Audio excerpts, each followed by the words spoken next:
बच्चे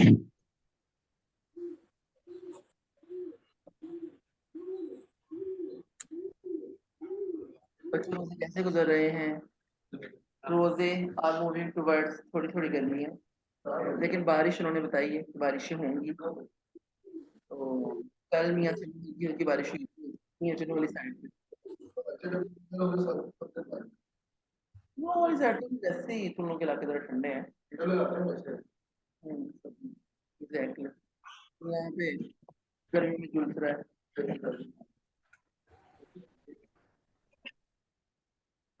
तो मुझे लगता है यूज करते हैं, वो गर्मी में पता नहीं कैसे रह लेते हैं। मतलब वो तो लाल सेब बने होते हैं गर्मियों में। अब चल के मेरी तरफ आएंगे हॉस्टल से यहाँ तक, स्किन हो जाएगी। मतलब बिल्कुल ही बहुत तो लोग तो हाँ ऑफ कोर्स। और ये सिर्फ देखने के लिए शो पीस रखा है, ये तो मैं बंद ही नहीं करता। हाँ बीमार हो जाएगा सारे के सारे, जो आते हो ना वो भी नहीं आ पाओगे। नहीं बचत क्या करनी है, जिस दिन मुझे लगेगा कि अब मुझे एसी चला देना चाहिए। हमारे घर वालों ने तो एसी चला ली हुए हैं, मैं बता रही हूँ, ये लोग एसी चलाते हैं। लेकिन ये है कि एसी चले तो लेकिन बंद ना हो। मैं कहता हूँ एसी के बंद वाला सिस्टम ही खत्म हो जाए, कोई बंदा एसी बंद ही ना कर सके, सारा दिन एसी में बंदा रहे।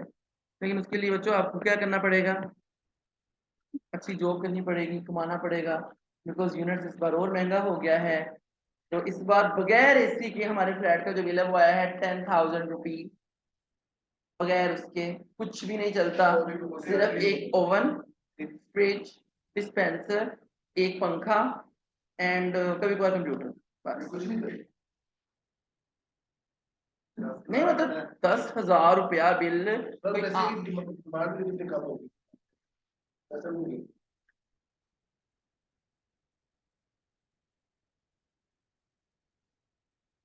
तुम तो घर बैठे हो, तुम्हें क्या।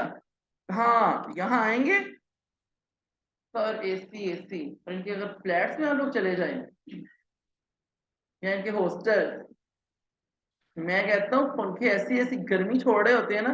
वो मेरा स्टूडेंट है, एक दफा इत्तेफाक से, मतलब मैंने उसको पैसे डिपॉजिट करवाने के लिए दिए, तो ना उससे नहीं डिपॉजिट करवा हुए, बैंक बंद हो गई ना। शाम का टाइम था हालांकि ना, मैंने कहा चलो मैं तो तुम्हारे हॉस्टल से मैं और अहमद भाई ना पकड़ लेंगे। मैं उसको हॉस्टल गया, तो ना मैंने कहा वो ना दे दो पैसे। तो ना वो कहते सर आ जाए अंदर ना। तो मैं अंदर गया, कमरा ऐसे था जैसे कुलियों का कमरा होता है, इतना गंदा। और बेटा पंखा कह रहा था कि मैं आज जहन्नुम से हवा आ रही है। हाँ और यहाँ आके मैंने कहा तुम आओ कल, तो मैं ना मैंने एसी के बगैर बैठाया तो मेरा नाम बदल देना। और यहाँ आके सर एसी ना बंद किया करें सर, ये वो मतलब जैसे एसी से ही आ रहा है। हालांकि मैंने कभी मतलब ना, मुझे ना ये पसंद नहीं है चीजें। मतलब अब मैं किसी की तरफ जाऊं तो मतलब मैं वहां पर, अगर आपने थोड़ी देर के लिए कहीं जाना है या किसी रिलेटिव की तरफ जाना है और उसके पास एसी नहीं है, तो अपने रिलेटिव से मिलने के लिए जाना है। एसी एसी मेरे फादर है वो नहीं जाते, मतलब वो गर्मियों में कभी बाहर नहीं निकले, मतलब उन रिलेटिव्स की तरफ नहीं जाते जिनके यहाँ एसी वगैरह ना हो। मैं तो स्कूल से जाता हूँ, मुझे कोई फर्क नहीं पड़ता, बेशक जितना मर्जी टेम्परेचर क्यों ना हो मैं एडजस्ट कर लेता हूँ। लेकिन मैंने कभी नहीं ये कहा, हालांकि वो मेरी खाला है, वो अक्सर कहेंगी भी कि उनके घर में मतलब एसी वगैरह नहीं है, उनकी कुछ मतलब फाइनेंशियल हालात भी इतने अच्छे नहीं हैं। तो अक्सर मुझे कहेंगी कि मतलब कि मेरा भांजा आया है, तो वो हालांकि मेरा इतना करते हैं कि वो ठंडा पानी वो गांव में रहते हैं ना, तो नलके से ठंडा पानी निकालेंगे कि नहा लो ना नहा लो। मैं हालांकि फील भी नहीं करता कि ये नहीं। तो मेरे फादर उनकी तरफ सिर्फ तब जाते हैं जब सर्दियाँ हों, बिकॉज वहाँ बहुत मुश्किल है रहना। और उनके गांव में भी तो गैस भी नहीं है, तलालों के गांव में भी गैस नहीं है, बट तलाल लोग तो जरा थोड़े, तो इनके पास पैसा है तो इन लोगों ने गोबर गैस के प्लांट है इनके अपने। ये अपना घर, अपने चारों जो ताए चाचे वो, इनकी पूरी बरादरी उससे यूज करती है। और इन लोगों ने अभी एक सिस्टम लगाया है, वो पहले होती थी गैस स्टोर नहीं होती थी, अभी 7-8 लाख रुपया लगा है, अब गैस स्टोर भी हो जाती है। मतलब अगर पहले रोज इनके जो मुलाजिम है वो गोबर डालते थे ना, तो अब वो रोज गोबर डालने की जरूरत नहीं है, अब आप उसको स्टोर भी कर सकते हैं। स्टोर करके ना मतलब एक दिन अगर गोबर नहीं डाला तो 2 दिनों की जो गैस है ना वो चल जाएगी, फिर तीसरा दिन जो है ना वो स्टार्ट होगा। तो वो पुराना दौर इन लोगों ने सारा खत्म कर दिया, तो इनके किचन वगैरह में भी अब वो जो दूसरे आम घरों में मतलब वो होते हैं वो आ गए हैं। क्या क्या नहीं? प्रेशर नहीं होता गैस? क्यों नहीं होता भाई, इतना ज्यादा अच्छी खासी चीजें बनती हैं। गोबर? नहीं नहीं, हमारी हमारी साइड में ये बहुत कामयाब है। हमारे तो गांव में गैस आ गई हुई है, लेकिन अभी ये पिछला इलेक्शन थे ना जब, तो ये लोग गैस लेके आए थे। नून लीग, मेरे मामू लोग ही है ना, तो हमारे यहाँ पे ना कुछ गांव है, आपको पता है जहाँ से 20 लाइन गुजर जाती है ना, वहाँ कोई कमर्शियल प्रोजेक्ट नहीं हो सकता। तो मेरे मामू लोग के बिल्कुल साथ वाले गांव हैं 3, उनमें गैस नहीं है। मैं अक्सर मामू को छेड़ता होता, मैंने कहा ऐसी भी कौन सी गवर्नमेंट आई कि क्या नाम लेते थे कि उन 3 गांव को छोड़ के पूरे टोबा में गैस दे दी। इसका मतलब वहाँ जमीन अपनी पड़ती है ना, वहां से 20 लाइन गुजरेगी, तो जमीन कमर्शियल नहीं रहेगी। तो डेट्स व्हाई। लेकिन वो अच्छी है, इन लोगों ने अब अच्छा वो काम किया है। तब इनके अगर जाओ ना तला लोगों के घर, तो ऐसा ही लगता है कि तरह गाँव गाँव वाला इन्वायरमेंट इन लोगों ने खत्म कर दिया, तरह शहरी शहरी बन गए ये लोग। बस जिस दिन गाड़ी से कपड़ा उतार लिया, उस दिन मैंने मानना है कि चलो वाकई शहरी, इनके पास एक कल्टस है, जो ये पूरी फैमिली 6 लोगों की फैमिली चढ़ के जा रहे होते हैं। फिर इनके पास एक सुनाटा है, और वो इतनी काली है, इतनी काली, मतलब उससे ज्यादा मैंने फ्रेश ब्लैक कलर नहीं देखा। क्यों? कभी जब कपड़ा ही नहीं उतरा उस बेचारी के ऊपर से, तो क्या उसके अंदर कहाँ जाना होता है? सारी फोटोयां ये लोग उस पे देखते हैं, कल्टस पे। सारी शादियां जो छोटी मोटी शादियां वो देखते हैं उस पे। कोई भी बड़ी शादी आ जाए, फिर इसके पापा ने निकालनी होती है, और उसकी चाबी भी पता नहीं कहाँ होती है। मैंने एक दिन तलाव का, हमने कहीं जाना था गाँव देखने ना, मैंने कहा तला निकालना। तला कहता मरना है। तो अब मैं तो उनका जवाई हूं ना, तो मुझे तो उन्होंने क्या ही कहना। तो मैंने कहा मैं मांगता हूँ ना, तुम रहने दो। तो फिर मैंने कहा, तो वो कहते ठीक है, तो तलाक को दी। फिर भी उनका दिल घबरा रहा था तलाक को देते हुए।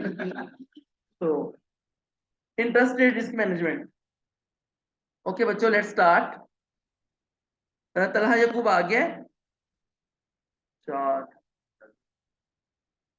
क्योंकि वो तो एक जो है ना क्वेश्चंस करता होता है ग्रुप में, बाकी तो सब आधी वाम तो माशाल्लाह से मैं कहता हूँ ग्रुप में, मुझे पता है ग्रुप में सबसे ज्यादा ऑनलाइन में मुझे ये मसला है, मुझे ना जब तक आप सबके रिएक्शन, मुझे लगता नहीं है कि मैं आप लोगों को इंगेज कर रहा हूँ, मुझे पढ़ाने का मजा नहीं आता। ग्रुप में माशाल्लाह से एक जुबैर है लड़का, आप लोगों को तो नहीं पता, इन लोगों को पता है ना?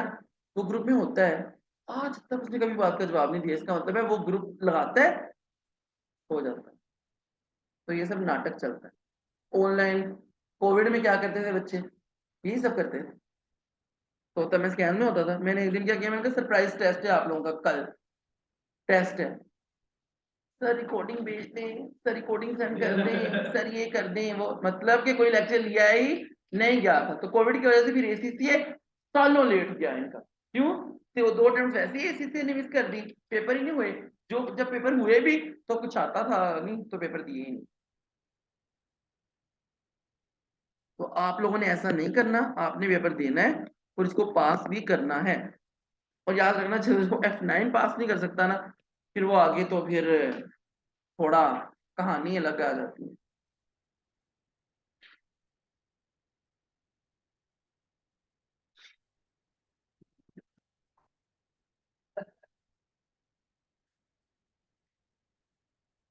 ये सारे श्रेय मसले तुम लोग मुझसे क्यों पूछ रहे हो? हाँ, नहीं, इस्लाम से रोजा नहीं टूटता। बेटा, वो एहतराम की डेफिनेशन पे भी तो पूरा नहीं उतरता ना।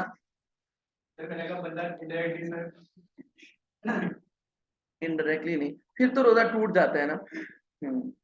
आप बोसा ले सकते हैं, लेकिन आप जिससे मतलब सड्यूस हो जाओ, वो वाला बोसा भी जायज नहीं है।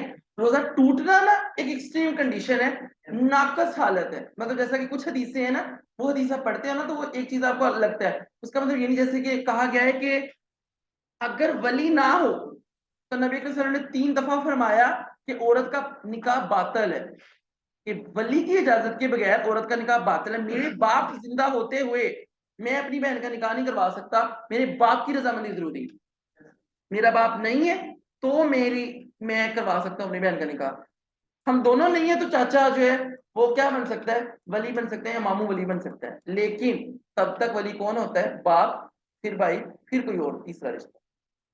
तो अब लोग कहते हैं कि शायद निकाह टूट जाता है, टूटता नहीं है, निकाह की नाकस हालत है, वो निकाह नाकस कहा जाता है।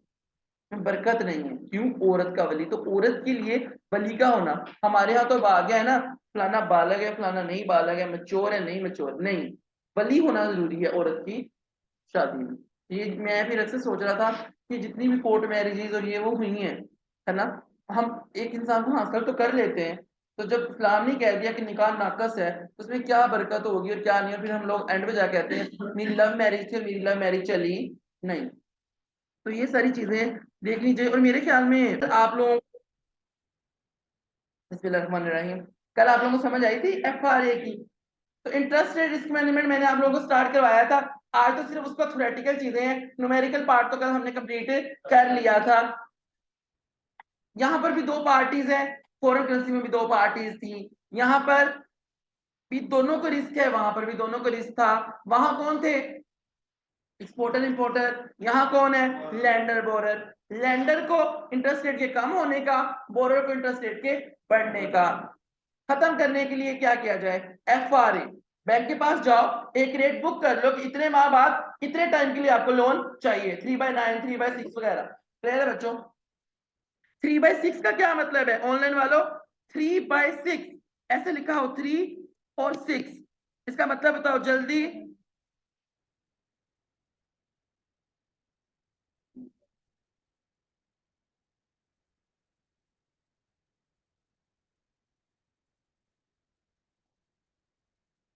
या after 3 months for 3 months। Clear है बच्चों? ऐड हो जाता है।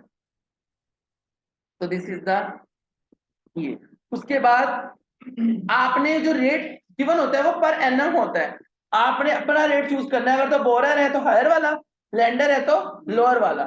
फिर उसको 3/12 6/12 9/12 कर लेना, जितने माह का आपको चाहिए। फिर बच्चों आपने देखना बढ़ है या कम हो रहा है। आप बोरर हो, आपने रेट बुक किया, लेकिन मार्केट में रेट क्या हो गया? ज्यादा, आपको तो कम ही देना पड़ेगा। तो आपका रिसीवेबल है बैंक का क्या है? पेएबल। मार्केट में हो गया कम, आपको तो ज्यादा देना है, तो अब आपका पेएबल है, बैंक का रिसीवेबल। वाइस वर्सा केस है किसमें? लैंडर में। लैंडर में क्या है? आप कौन? लैंडर। डिपॉजिट करने गए because you have the surplus money, तो डिपॉजिट करने गए तो दो केसेस आपके सामने आए। कौन कौन से? यहाँ बढ़ जाएगा, यहाँ कम हो जाएगा। आपने एक रेट बुक किया, लेकिन मार्केट में रेट क्या हो गया? ज्यादा, आपको तो कम मिलेगा। तो बाकी बैंक का क्या है? रिसीवेबल, आपका क्या है? पेएबल। रेट क्या हो गया मार्केट में? कम, आपको तो क्या मिलेगा? ज्यादा, तो आपका रिसीवेबल है, बैंक का पेएबल है। ये चीजें याद रखनी है। उसके बाद आदत क्या? अच्छा समझ आया। कल तो नहीं आ रहा था, जान खा ली थी तुमने। दोबारा रात को सुबह में तो बैंक के साथ रेट हैश कर दिया, वो मुझे रेट पड़ा है, अगर उसी रेट के ऊपर कोई ट्रांजैक्शन हुई है तो बैंक कुछ भी अकाउंट खोल नहीं करता, वही रेट देता है। अगर उससे कम हुआ तो बैंक एटलीस्ट वो रेट देता है जिस पे हैश हुआ। बैंक ने अपना हैजिंग वाला रेट ही देना है ना। लेकिन जब उस रेट से ज्यादा हो गया मार्केट में तो बेनिफिट है, वो हमसे रिपोर्ट करते हैं, बैंक रिपोर्ट करते हैं। क्या मतलब? नहीं मैं जनरल बात हूँ, उसका फॉर एग्जांपल अभी बैंक में 10% रेट फिक्स, मार्केट के अंदर 15% रेट पे ट्रांजैक्शन, हाँ हो गया, एग्जैक्टली exactly। तो बच्चों बैंक आपको 10% ही देगा, ऊपर वाला जो है बैंक कहेगा उसकी इनकम है, और आप अपनी किताबों में लिखोगे कि ये मेरा क्या है? एक्सपेंस है, क्योंकि ये तुम्हारा क्या है? पेएबल है और बैंक का रिसीवेबल है। तो डेरिवेटिव्स हैं, डेरिवेटिव्स को तो ऐसे तो बुक होने नहीं चाहिए, बिकॉज डेरिवेटिव्स में तो कोई रेयर सप्लाई होती है, असल चीज तो होती नहीं। बट डेरिवेटिव्स को हम लोग बुक करते हैं, क्यों? अंडरलाइन अजम्पशन से। तो ये एक अजम्पशन है, तो आपको बुक करना पड़ेगा। तुम लोगों ने शायद स्टैंडर्ड नहीं पढ़ाया 7 में ना, स्टैंडर्ड पढ़ाया गया था आप लोगों को पूरा डेरिवेटिव्स का, तो उसका पर्पस क्या था जी? डेरिवेटिव्स का स्टैंडर्ड है ये, जो मैंने उस दिन एंट्रीज बताई थी। फाइनेंशियल लॉस क्या हो गया? डेबिट। फाइनेंशियल गेन क्या हो गया? क्रेडिट। तो फाइनेंशियल लॉस और फाइनेंशियल गेन कोई एक्चुअल लॉस और गेन नहीं होता, वो होता है जब आप डेरिवेटिव्स, और ये तभी होता है जब डेरिवेटिव्स की एक्चुअल में सेटलमेंट होती है, तो आपको पता लग जाता है कितना कमाया है या कितना गवाया है। तो इसमें ऐसे ही बुक्स में बोर्ड होता है जी। डिस्क्लोजर्स बनते हैं इनके, डिस्क्लोजर्स में आते हैं डेरिवेटिव्स। कंपनी ने डेरिवेटिव्स खरीदे हुए थे, समझ लग गई, उसके ऊपर उसको लॉस हो गया। हाँ, तो ये अपॉर्चुनिटी लॉस है, लॉस है ना, क्या है ये? अपॉर्चुनिटी लॉस है। आप लोगों को उतना ही आएगा, ऊपर वाला बैंक खा जाएगा। इस तरीके से 3% भी हो गया रेट बढ़ने की वजह से। वो तो बाद में जाके पता लगेगा ना। अभी तो बैंक रेट जो आपको देगा वो आपको अभी के हिसाब से देगा ना एक रेट, ठीक है। बाद में जाके रेट बढ़े, रेट कम हो, ये तो एंड में जाके पता लगेगा। हो सकता है तुम्हारे फायदे में हो सकता है तुम्हारे नुकसान में हो, कुछ भी हो सकता है।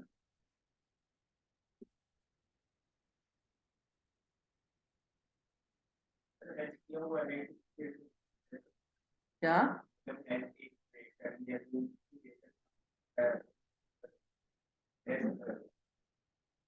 3/6 क्या है?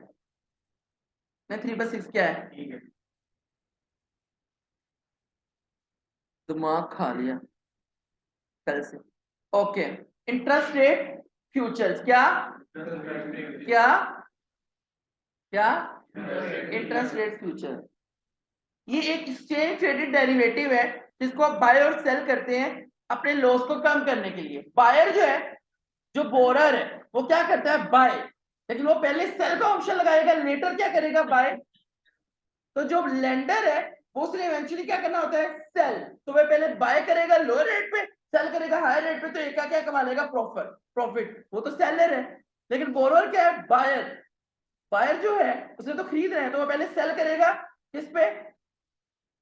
हायर पे, और खरीदेगा किस पे?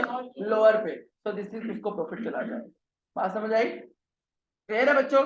स्टैंडर्डाइज कॉन्ट्रैक्ट्स होते हैं, डेट्स, सेटलमेंट डेट्स फिक्स होती हैं, मेजर करेंसीज में अवेलेबल होते हैं। क्लियर है?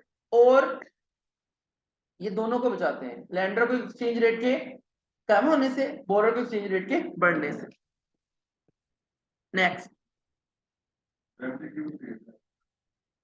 हाँ वो भी मैं वो करता हूँ, अभी मैं ये चैप्टर वाइंड अप कर लूँ। इंटरेस्ट रेट ऑप्शंस क्या? पूंजी, दोबारा दोबारा इंटरेस्ट रेट ऑप्शन। ऑप्शन में क्या है? It is a right not an obligation, कि जब आपके फेवर में मूव कर जाए इंटरेस्ट रेट तो एक्सरसाइज करो, अदरवाइज लेट इट लैप, जाने दो। सब हम इतना अच्छा फीचर दे रहे हैं तो क्या करना चाहिए? प्रीमियम पे करना चाहिए अपफ्रंट। जिस भी चीज के साथ फीचर अटैच हो, डेरिवेटिव के साथ फीचर अटैच है किसका, कि आप इसको छोड़ के मार्केट में जाकर ट्रेड कर सकते हैं। So this is known as what? This is known as what? Option contract. This is known as what? Option में दो होते हैं, एक होते हैं कॉल ऑप्शन, एक होता है put option. Call option buy, buyer. तो कॉल ऑप्शन कौन दबाता होगा? बोरर के, और वो ये बोरर को बचाते हैं इंटरेस्ट रेट के बढ़ने से। पुट ऑप्शन कौन लगाता है? सेलर, जिसको यहाँ पर लेंडर बोला जाता है, और वो लेंडर को बचाता है इंटरेस्ट रेट के कम होने से। तो पेपर में ये सवाल भी आता है, कॉल ऑप्शन किसको बचाता है? इंटरेस्ट रेट के बढ़ने से बचाता है। पुट ऑप्शन इंटरेस्ट रेट के कम होने से बचाता है। तो this is the interest rate option. अब आ जाओ बच्चों, कैप, फ्लोर, कॉलर। क्या?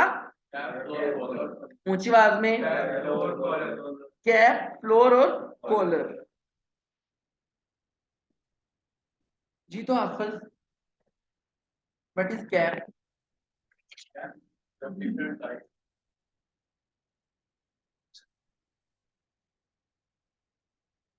जाने दो यार, मेरा नहीं दिल करता हाफिज को बदनाम करने को,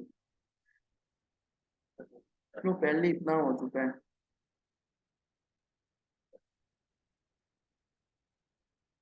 कैप भी ऑप्शन ही है, बट ये आपको एक सीरीज ऑफ ऑप्शंस दे देता है। क्या दे देता है? क्या? जब चाहो एंटर, जब चाहो एग्जिट, जब चाहो एंटर, जब चाहो एग्जिट। कैप, कैप का मतलब क्या होता है? मैक्सिमम। कैप का मतलब क्या होता है? कैप होता है ऊपर वाला सिरा। फ्लोर, फ्लोर क्या होता है? मिनिमम। क्या? मिनिमम। अब गौर से सुनो, कैप बचाता है, कैप कहता है बोरर तुम टेंशन ना लो, ज्यादा से ज्यादा इंटरेस्ट रेट भी गया तो कितना जाएगा।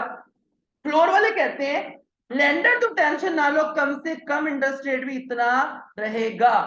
तो कैप किसको बचा रहा है? बोरर को। फ्लोर किसको बचा रहा है? लेंडर को। तो इसमें जो कैप है वो हमेशा बोरोवर ही लेंगे, लेकिन फ्लोर हमेशा लेंडर ही लेंगे। समझ लग गई? रीजन मैंने आपको बता दिया। Cap maximum, floor minimum. तो मिनिमम का रिस्क किसको होता है कि बहुत कम ना हो जाए लैंडर को, कि कहीं इंटरेस्ट रेट कम ना हो जाए। मैक्सिमम का रिस्क किसको होता है, बोरर को, कि कहीं बहुत ज्यादा ना हो जाए। तो दोनों अपनी अपनी जगह सेव कर रहे हैं। लेकिन सर इधर देखो जरा बच्चों, मैंने रेट बुक किया 6% पे। किस पे? किस पे? पहला क्वार्टर था, उसमें रेट हो गए 4%, 8%, 7%, लेट्स सपोज 9%। आपने रेट कितने पे बुक किया है? 6% पे। पहला क्वार्टर था, मार्केट में हो गए 7। एक्सरसाइज कर लो। ये क्या है? 4%। इसको रहने दो। फिर इसको कर लो, इसको रहने दो, इसको रहने दो। अब ये कितने सीरीज ऑफ ऑप्शंस है? तो जब चाहे साल में एग्जिट, जब चाहे enter, you don't need to wait for the maturity. ये सीरीज ऑफ ऑप्शन देता है आपको। तो बच्चों जब एक ऑप्शन अटैच था तो आपको प्रीमियम पे करना पड़ रहा था। यहाँ सीरीज ऑफ ऑप्शंस अटैच है, तो यहाँ ये उससे भी ज्यादा महंगे हैं। ये उससे भी क्या है? महंगे। प्रैक्टिकल लाइफ में जहां बिल्कुल ही रिस्क हैज हो जाए, थोड़ा भी ना बचे, वहां वो चीजें क्या होती है? महंगी होती है। क्या होती है? क्या होती है? तो कैप और फ्लोर प्रैक्टिकली बिजनेसेस के लिए फिजिबल ही नहीं। उतना तो रिस्क नहीं होता जितना महंगे ये इनको बाय और सेल करना। क्या आपको पता लगा है मैं क्या कह रहा हूँ? फ्लोर कहते सर मिनिमम जो है ना, क्लियर है, इंटरेस्ट कितना आपको मिलेगा? मैंने कहा कितना मिलेगा? उन्होंने कहा 4% से आपका इंटरेस्ट कभी भी नीचे नहीं जाएगा। जब मैंने फ्लोर खरीदा उन्होंने मुझे क्या कहा? 4% से आपका इंटरेस्ट कभी भी नीचे नहीं जाएगा। मार्केट में इंटरेस्टेड हो गए 5%। मैंने कहा भाई मुझे मार्केट में जाने दो, मैं इसको नहीं बर्दाश्त कर सकता। मार्केट में इंटरेस्ट रेट हो गए 3%, मुझे 4% ही ठीक है। मार्केट में हो गए 2%, मुझे 4% ही ठीक है। मार्केट में हो गए 7%, क्योंकि फ्लोर का मतलब मैं लेंडर हूं और वहां मैं कौन हूं? बोरर हूं। तो यहाँ सीरीज ऑफ ऑप्शन है, तो ये बहुत ज्यादा क्या है? महंगे हैं। बहुत ज्यादा क्या है? महंगे हैं, कॉस्टली हैं। ऑनलाइन वालों आपको कैप और फ्लोर में समझ आया है? तो आप मुझे प्लीज जरा बताओ, अली बासित, अब्दुल्ला, ये सब क्या है ऑनलाइन? अब अगली दफा मैंने करना क्या है? अब जब दूसरा चैप्टर शुरू होना है ना, तो जो दूसरी फ्रेंड की क्लास है ना, उसको भी मैंने इसके साथ क्या करना है? मर्ज। समझ लग गई? तो जितने बच्चे पूरे आ सके वो पूरे आएंगे। बाकी जिन जिन बच्चों को मैं कहूंगा वो सारे क्लासेस ऑनलाइन लेंगे। समझ आ गई आप लोगों को? जो ऑलरेडी ऑनलाइन क्लासेस ले रहे हैं उनमें, जिन्होंने रोज का काम पकड़ लिया हुआ है, वो अगले चैप्टर में भी क्लासेस मेजोरिटी ऑनलाइन ही लेंगे, क्योंकि यहाँ पर मैंने दूसरी क्लास को भी क्या करना है? मर्ज करना। क्योंकि वो चैप्टर है कॉस्ट ऑफ कैपिटल का, तो वो इकट्ठा खत्म होगा। क्लियर है? क्या इसी टाइम?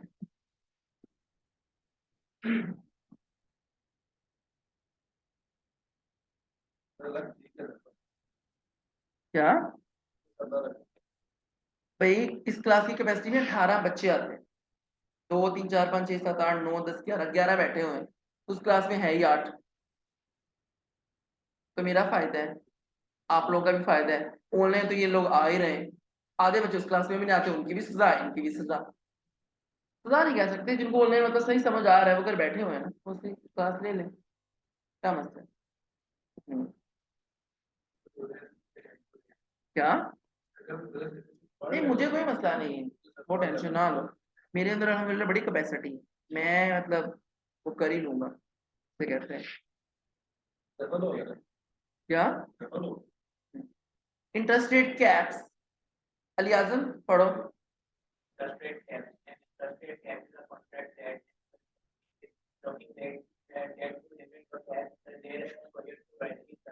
वो लिमिट लगा देते कि इससे ज्यादा इंटरेस्ट रेट ऊपर है, नहीं जाएगा।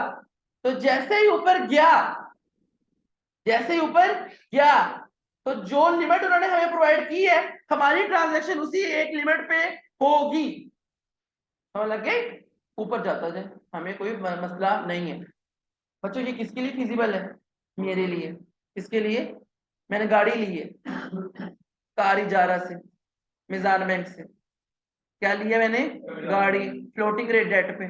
तो जो मार्केट का रेट होगा वही मुझे पे करना पड़ेगा। गाड़ी ली थी मैंने आज से 2 साल पहले, रेट था 9%, कितना हो गया? 14%। लेकिन अगर मैंने कैब खरीदा होता, कैब बाय किया होता, क्या होता? हाँ, लेकिन क्या मैं कैब बाय कर सकता हूँ मिजान बैंक में जाके? नहीं, क्योंकि ये तो एक्सचेंज ट्रेडेड डेरिवेटिव है, ये तो ऐप के ऊपर होता है, इसका तो प्रैक्टिकली है ही नहीं। तो इसके अंदर काउंटर पार्टी नहीं होती, क्लियरिंग हाउस होती। नेक्स्ट आगे। तो कैप सिर्फ बोरर को बचाता है इंटरेस्ट रेट के बढ़ने से। Interest rate floor, interest rate floor तुम पढ़ो। An interest rate floor is a series of European put options that protect the lender against a decline in the floating interest rate. Floor guarantees that the interest rate deposit will not be less than a suspected. समझ लग गई? Clear है?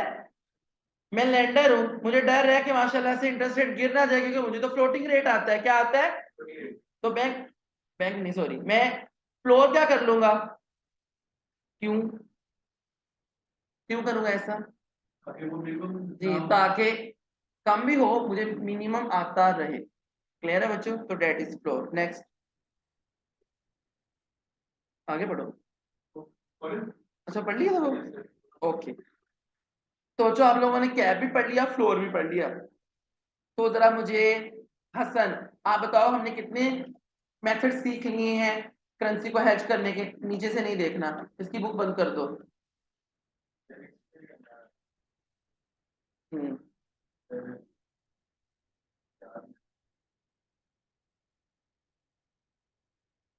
क्या?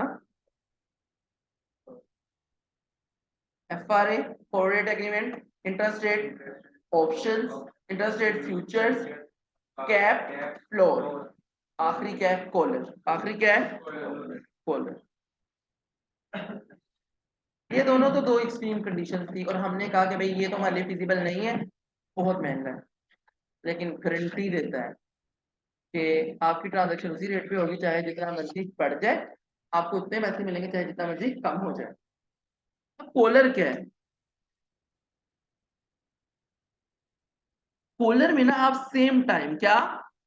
दोबारा, collar में आप same time एक जो बायर है ना, उसका काम किसके साथ है? कैप के साथ। किसके साथ? वो कैप को क्या करता है? बाय। और उसी टाइम फ्लोर को क्या करता है? Cell.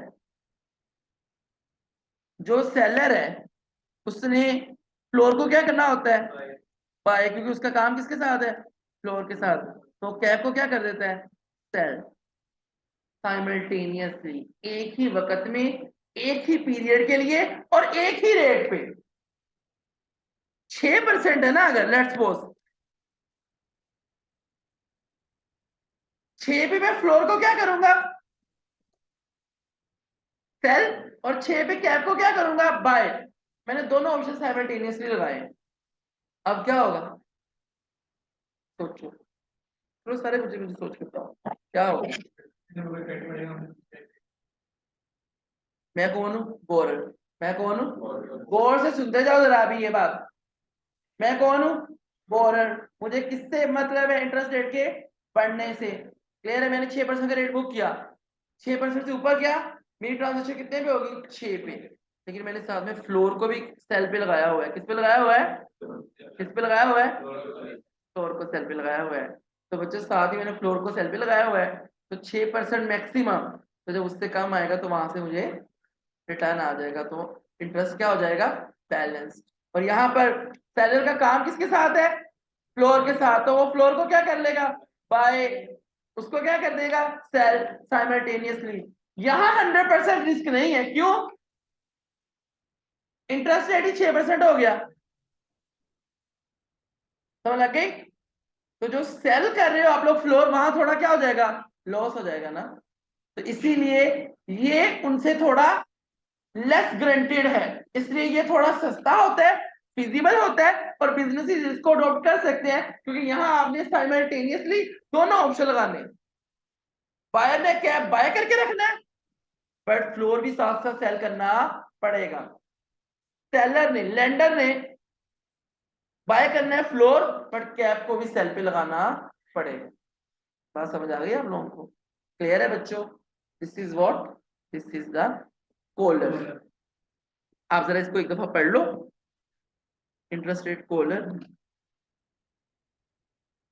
An interest rate collar is a combination of cap and floor transacted simultaneously. The buyer of an interest rate cap purchases an interest rate cap by selling a floor indexed to the same interest rate for the same amount and covering the same.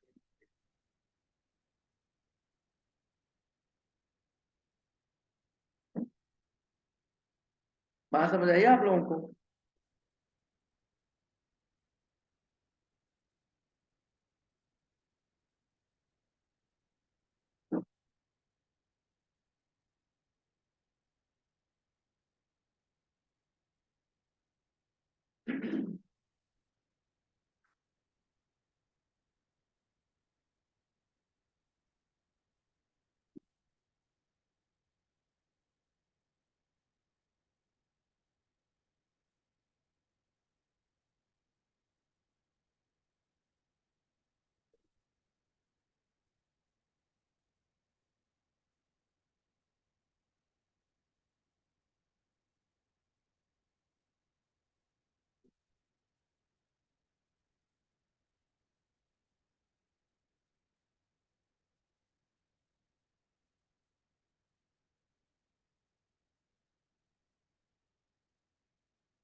क्यों नहीं हो रहा join? पढ़ो collar एक दफा दोबारा मेरे सामने। An interest rate collar is a combination of cap and floor transacted. Buyer of an interest rate cap purchases an interest rate cap by selling a floor indexed to the same interest rate for the same. समझ लग गई? बात आ गई समझ आप लोगों को? Clear है बच्चों? और आपको पता है कई दफा ऐसा भी होता है कि आप लोग ना अलग अलग प्राइस पे ना इसको बाय और सेल करते हैं। जैसा कि आपने कहा कि बाय क्या होगा, सेलर क्या है 4%। तो इसका मतलब है ये आपको गारंटी देता है कि करेंसी फ्लक्चुएट इन दोनों के क्या करेगी, दरमियान करेगी। असल में ये कॉलर का मतलब होता है। समझ लग गई? क्लियर है बच्चों? दरमियान करेगी है ना, ऐसे ही है ना। दोनों के क्या करेगी, दरमियान। तो दोनों के दरमियान क्या आ रहा है, 5%। क्या आ रहा है? तो अगर 5% हो रहा है तो इसका मतलब दोनों तरफ से थोड़ा थोड़ा क्या है, जोर से सुनना जरा, 5% हो गया है ना। कैप आपने क्या किया है, क्या किया है आपने, कैप बाय, कम हो गया है ना। तो यहाँ आपको क्या हो गया, नुकसान। फ्लोर आपने क्या किया है, वहां क्या हो गया, फायदा। समझ लग गई? बैलेंस आउट हो गया। ये इसका क्या है मतलब है कॉलर का। मतलब आपको समझ आ गया? तो ये वो गारंटी देता था बोरर को कि इससे ज्यादा नहीं होगा रेट। फ्लोर गारंटी देता था इससे कम नहीं होगा रेट। कॉलर ने कहा इन दोनों के दरमियान फ्लक्चुएट करेगा रेट। तो तुम्हारा एक, तुम इसीलिए बजाय इसके कि एक जगह तुम्हें नुकसान होने का खतरा हो, तुम एक को बाय और एक को सेल कर लो, ताकि दोनों क्या हो जाए, नेट ऑफ हो जाए। 5% हो गया तो कैप को क्या हो जाएगा, नुकसान। फ्लोर को क्या हो जाएगा, फायदा। तो तुम्हारा दोनों क्या हो जाएगा, बैलेंस्ड आउट। और ये जो लिखा हुआ है ना सेम इंटरेस्ट रेट, इसका मतलब ये नहीं है कि दोनों का 6% होना चाहिए। इसका मतलब है same type of interest rate. क्या टाइप ऑफ इंटरेस्ट रेट का क्या मतलब है? कुछ होते हैं फ्लक्चुएटिंग, कुछ होते हैं फिक्स, ट्रेडेबल, नॉन ट्रेडेबल वगैरह वगैरह। बात समझ आ गई आप लोगों को? This is the collar. तो कैप गारंटी देता है इससे ज्यादा नहीं होगा, फ्लोर गारंटी देता है इससे कम नहीं होगा, कॉलर गारंटी देता है इन दोनों के दरमियान रहेगा, फ्लक्चुएट करेगा।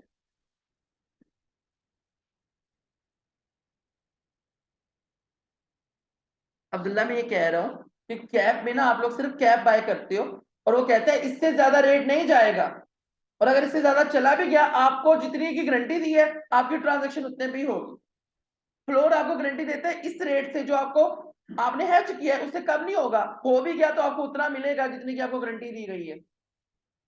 कॉलर में वो कहते हैं कि आप लोग क्या करो, एक साइमल्टेनियसली कैप बाय कर लो, फ्लोर सेल कर दो, और फ्लोर वालों सॉरी लैंडर आप लोग फ्लोर बाय कर लो और कैप क्या कर दो, सेल कर दो। तो अगर एक तरफ नुकसान होने का खतरा होगा तो दूसरी तरफ साइमल्टेनियसली एक ही टाइम पे क्या हो जाएगा, फायदा, और आपका नेट ऑफ हो जाएगा। क्लियर है? सिर्फ अब रह गया इंटरेस्ट रेट स्वैप। क्या रह गया? क्या रह गया? Interest rate swap.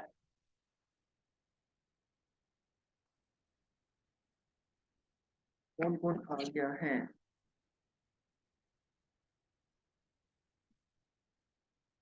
चला ये खूब है।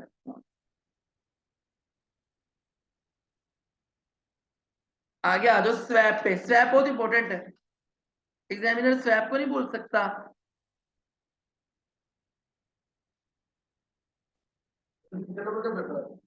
इस 14 मार्क्स का।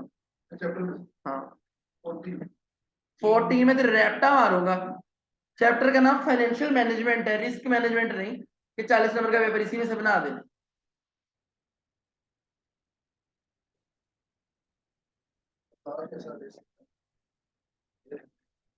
हमेशा दुआ मांगा करो वो आवाज ना आए तुम्हारी, आज तुम उसके साथ बैठ जाओ, तुम तो कोई ना कोई पार्टनर ढूंढ ही लेते हो। हमेशा वो दुआ मांगो कि अल्लाह जो हमें आता है वो है। इस टीचर ने जिस साल में पेपर दिया ना, तो अभी से कहती सब बच्चे ये दुआ कर रहे थे कि अल्लाह एक्टिविटी बेस्ड पोस्टिंग आ जाए, एक्टिविटी बेस्ड पोस्टिंग आ जाए। तब ना 5 साल आते होते थे 20-20 नंबर की, नहीं 4 साल आते होते थे 25-25 नंबर की, फिर उसके बाद उन्होंने 5 साल कर दिए 20-20 नंबर के। मसला क्या था सर? सिलेबस को अपडेट करते करते यहाँ लाने का पर्पस क्या है? क्यों? इसलिए कहते थे कंसेप्चुअल स्टडी कम सिलेक्टिव स्टडी करवाने लग गए थे इंस्टीट्यूट। एग्जामिनर को जज करके ना, अब देखो कुछ ऐसा टॉपिक था जिसमें से सीआर बन ही नहीं सकता, वो टॉपिक कभी पढ़ाए ही नहीं गए। अब है एमसीक्यूज। एमसीक्यूज का वादा उल आशिक मतलब सेम है कि each and every corner of the book will be tested. तो इसी चक्र में एग्जामिनर वो गंद मारता है, वो गंद मारता है, कुछ नहीं छोड़ा उसने। जब आप F5 में जाओगे, कोई भी आपका रेलिवेंट टीचर मुझसे पढ़ोगे या कहीं से पढ़ोगे तो आपको एक सवाल करवाएगा जोला पब्लिशिंग को वाला। किसके वाला? जोला पब्लिशिंग को वाला एक्टिविटी बेस्ड पोस्टिंग का सवाल आ गया।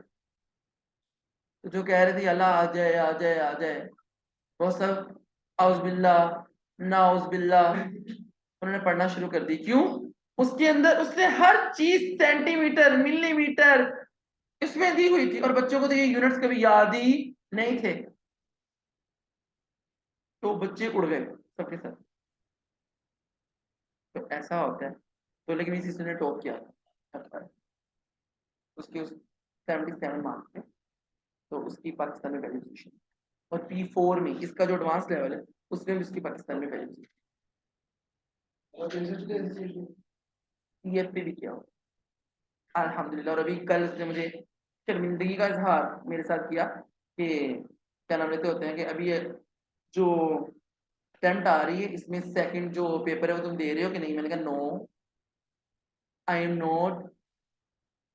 तो फिर आगे से 6 मुझे मैसेजेस आए। मुझे जब उसने ऊपर लिखा था ना रिकॉर्डिंग, तो मैंने तलाक का मैंने कहा वो रिकॉर्ड करिए, मुझे देखना लंबे लंबे लेटर भेजेगी। तो एक्चुअली वो मेरी दूसरी मदर में थी, तो लेकिन मतलब वो हमारे बहुत प्यार है।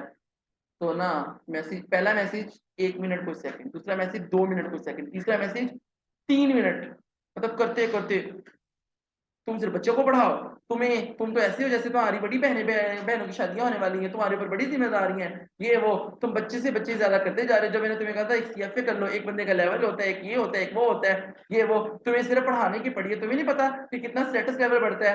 हाँ, फलाने ने सीएफए का अगले ने किया, तीसरे लेवल पे पहुंच गया, और तुम अभी पहले लेवल पे हो।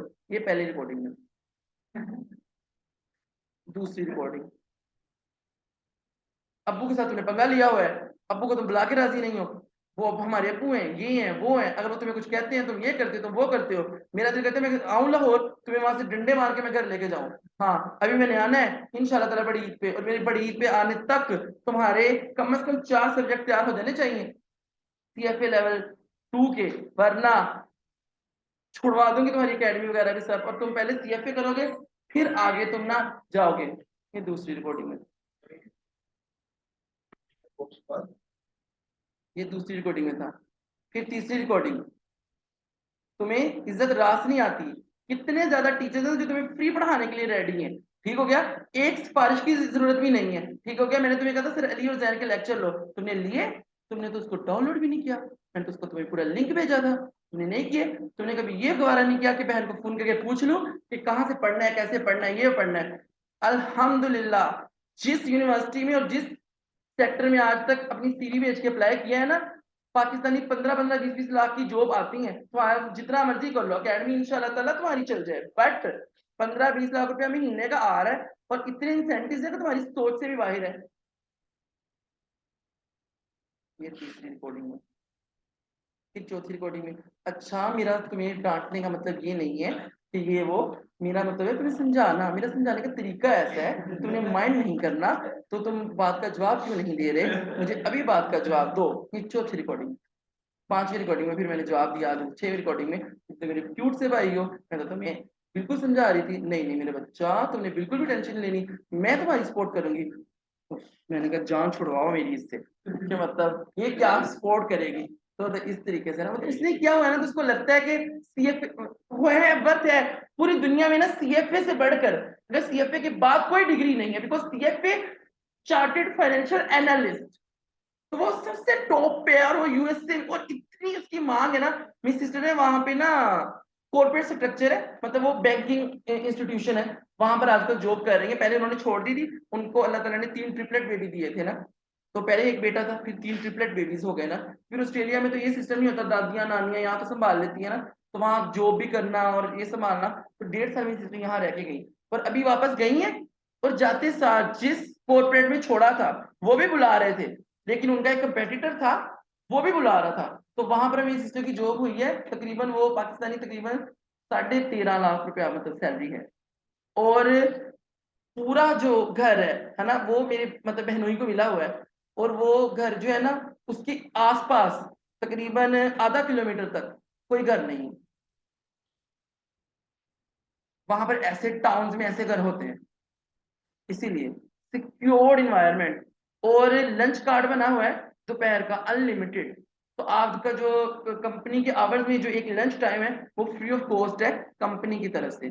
फिर अगर लेट्स सपोज कोई बीमार हो जाए या ये वो आना है, जैसा कि अब अगर कोई मतलब बीमार हो जाए, तो अगर पाकिस्तान वापस जाना है, ठीक हो गया, तो मेरी दूसरी मदर की डेथ हुई थी 2016 में, 16 में नहीं, 18 में।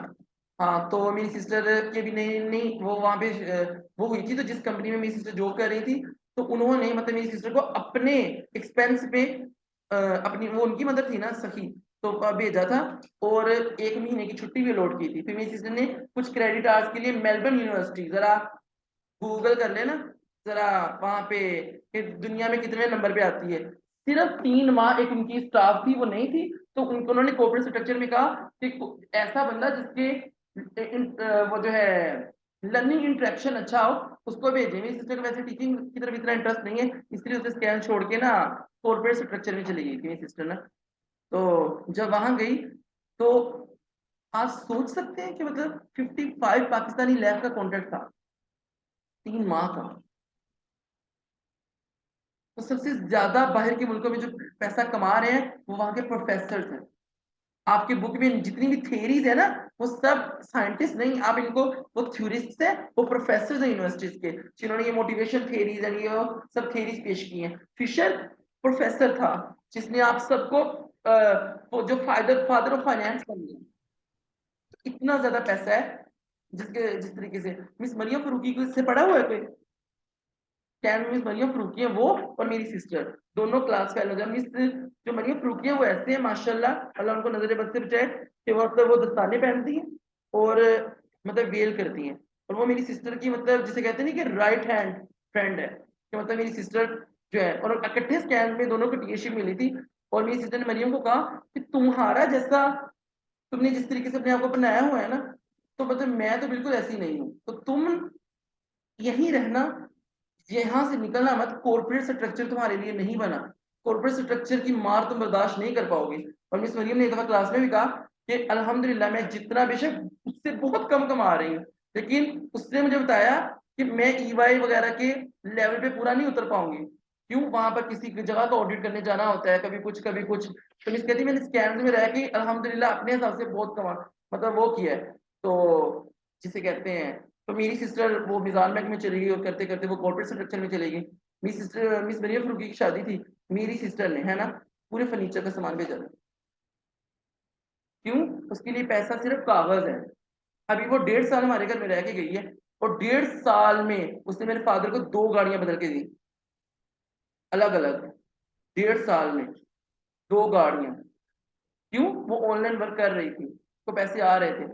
हाँ, तो यहाँ पे पापा के सर से रही थी, 2 गाड़ियां बदल के दी। फिर मेरा वो दूसरा भाई है, उसको भी उसने गाड़ी लेके दी। नहीं, उसका एमबीबीएस कंप्लीट हुआ था, तो इस वजह से सीएफ पे कंप्लीट करने पे शायद मुझे कुछ मिल ही जाए। मेरी मतलब ना नेचर कुछ और है। मतलब मेरी सिस्टर मतलब दुबई से आई थी, वो मेरे लिए आईफोन लेके आई थी, बट मैंने नहीं लिया, बिकॉज जब मैं अब्बू से कोई एहसान नहीं लेता था मेरी सिस्टर। मैं वैसे पूछना कि मतलब मेरे घर में कितनी वैल्यू है। मैं घर में एक दफा गया था अहमद भाई के साथ, अहमद भाई को पता है लास्ट ईयर, कि मतलब मुझे देखने के लिए लोग बहुत आ रहे थे। जैसा कि मतलब जैसे वो कहते नहीं कि जैसे रिश्ता, उनको पता है कि मतलब इसकी नेचर थोड़ी वो है, तो सारे मुझे खुद ही बुलाते हैं, कि मतलब मैंने कभी किसी को खुद खास बुलाया नहीं। तो बट मतलब बहुत ज्यादा, तो लेकिन ये है कि हमारी फैमिली में उसकी ज्यादा रिस्पेक्ट है जो ज्यादा पढ़ा लिखा है। तो एसीसीए कर भी लिया था ना मैंने, तो क्योंकि मेरी सिस्टर ने किया हुआ था, तो उनके लिए एक स्टैंडर्ड सेट था। जब कैट का दौर होता था तभी उसने 3.25 साल में एसीसी कर लिया। मेरे घर वालों को मुझसे उससे ज्यादा उम्मीदें, तो ऐसा होता है ना। तो आपके मार्क्स आ रहे हैं, आप कहेंगे वाओ, तलहा के एफएससी के मार्क्स पता कितने? 997, आई थिंक सो, ना 98 नहीं या 97, है ना। 3 दिन तलहा को की मामा ने बुलाया नहीं था तलहा को। क्यों? पूरी फैमिली में सबसे कम मार्क्स था, 997। मेरी कजन के एक साथ 76 नंबर थे जो तलहा के साथ थे। हाँ, मेरा कजन है ना। हाँ, इनको तो पता है सबको, वो मेरे साथ ही रहता है, वो इसी से कर रहा है। अभी 5 और 8 दो पे पेपर पढ़ रहा है, 7 का रिजल्ट आने वाला है, और 9 उसका पास है, 4 भी पास है, 6 अभी उसका रहता है। तो इस तरीके से, तो जब आप किसी के साथ कंपेयर करके अपनी परफॉर्मेंस को देखते हैं ना, तो यहाँ तो आपको बहुत फेवरेबल लगती है, यहाँ बहुत ही एडवर्स लगती है। अब अंधों में काना राजा, अम्मी मैंने टॉप किया सारी क्लास में, तो तुमने टॉप ही करना था 51 पे, मतलब और क्या हो जाए। जैसे मुझे ना अचीवमेंट सर्टिफिकेट आया जो मैंने P5 का पेपर दिया ना, कि पता क्यों P5 का पेपर कोई देता ही नहीं, मैंने दिया, मेरे 51 मार्क्स थे और मुझे अचीवमेंट सर्टिफिकेट आया, क्योंकि 4 लोग थे हम हाल में गए पेपर देने। मैं था, एक लड़का था और 2 आंटियां थी, तो पेपर दे रही, हम 4 लोग थे पेपर दे रहे। तो मेरा ख्याल वो पास नहीं हुई होंगी, मैं पास हो गया, मुझे अचीवमेंट सर्टिफिकेट आ गया। पाकिस्तान टाइप ना, तो जैसे इसको बोलते हैं अचीवमेंट सर्टिफिकेट, तो वो आ जाता होता है। तो अंतों में काना राजा नहीं बनना आप लोगों ने, राजा बनना है। स्वैप, स्वैप ना इंग्लिश का वर्ड है, हम अक्सर घर में भी यूज करते रहते हैं। स्वैप को मतलब शफल के वर्ड में लेते हैं, किसके वर्ड में? शफल। कह रहे बच्चों, जैसे मैं कहता हूँ क्या, स्वैप कर लेते हैं, स्वैप कर लेते का मतलब क्या है? तुम इससे ये चीज ले लो, मैं तुमसे ये चीज ले लेता हूँ, दैट्स द स्वैप। क्लियर है? और इसका कोई मतलब नहीं है, तो यही है। लेकिन यहाँ पर इसका नाम ऐसे लगता है जैसे कस्टर्ड होता है, क्योंकि इसका पूरा नाम है प्लेन वनीला स्वैप। तो इसका पूरा नाम है प्लेन वनीला स्वैप। तो अक्सर बच्चे मुझे कहते हैं सर ये क्या बगैरती है, रोजे की सूरत में आप हमें क्या क्या पढ़ा रहे हैं। ये देखो ये प्लेन वनीला स्वैप, ऐसा लग रहा है जैसे ट्राइफल, प्लेन भी वनीला भी है उसके अंदर और शफल भी करना है, यू नो शफल का। मैंने बताया था तुम लोगों को कि ये बहुत भयानक है। ओके बच्चों, स्वैप में क्या है, पहले आप लोग ना एक चीज को, इसके कॉन्सेप्ट को समझो। बच्चों लोन होता है दो तरह का, क्या? इंटरेस्ट रेट जो है ना, लोन का जो रेट है वो दो तरह का होता है। एक होता है फ्लोटिंग, क्या? दोबारा। और दूसरा क्या होता है? फिक्स। फ्लोटिंग और फिक्स। फ्लोटिंग का मतलब क्या है, मार्केट में जैसे जैसे रेट ऊपर या जैसे जैसे रेट नीचे जाएगा, आपकी इंस्टॉलमेंट का रेट भी ऊपर या नीचे चला जाएगा। मैंने बैंक से लोन लिया 8% पे, अगले साल हो गया 9%, अब इंटरेस्ट रेट 9% के हिसाब से देना पड़ेगा। अगले साल हो गया 11, अब अगले साल 11% के हिसाब से देना पड़ेगा। That is the fluctuating floating rate. But about fix rate, fix rate तो वैसे इस्लाम ने हराम करार दिया है, इसके अंदर आपको लॉस होने का खतरा नहीं होता। फिक्स रेट आपने एक बुक किया, उसमें क्या हुआ कि बैंक ने आपको क्या देना है, फिक्स रेट देना है, irrespective of the time and irrespective of the, एक रेट जो आपके साथ बुक हो गया 5 सालों की किस्तें उसके ऊपर ही होंगी। तो अगर लेट्स से मैं गाड़ी लेने जाऊं तो मैं चाहूंगा कि मतलब मैं फ्लोटिंग पे ना लूं, फिक्स पे लूं। क्यों? क्यों? क्या? एग्जैक्टली क्योंकि मुझे कोई फर्क नहीं पड़ता। हाँ, आज के एनवायरनमेंट में क्या, आज के एनवायरनमेंट में ये कह सकता हूं, लेकिन अगर आप यूके बैठे हो, यूएस से बैठे हो, तो वहां डिफ्लेशन भी होती, तो वो लोग नहीं कभी भी चाहेंगे कि हम लोग फिक्स लें, वो फ्लोटिंग वेरिएबल रेट ही लेते हैं। लेकिन हमारे यहाँ कंट्रीज में ऐसा चलता है कि हम लोग फिक्स रेट ज्यादा लेना पसंद करते हैं। क्या? अब वहां पर भी इन्फ्लेशन आई है बच्चों, याद रखना, यूके को ना यूके ही रहने दो, को पाकिस्तान मत बनाओ। पाकिस्तानियों ने ये करना शुरू कर दिया, हर बंदा यूके बैठा है।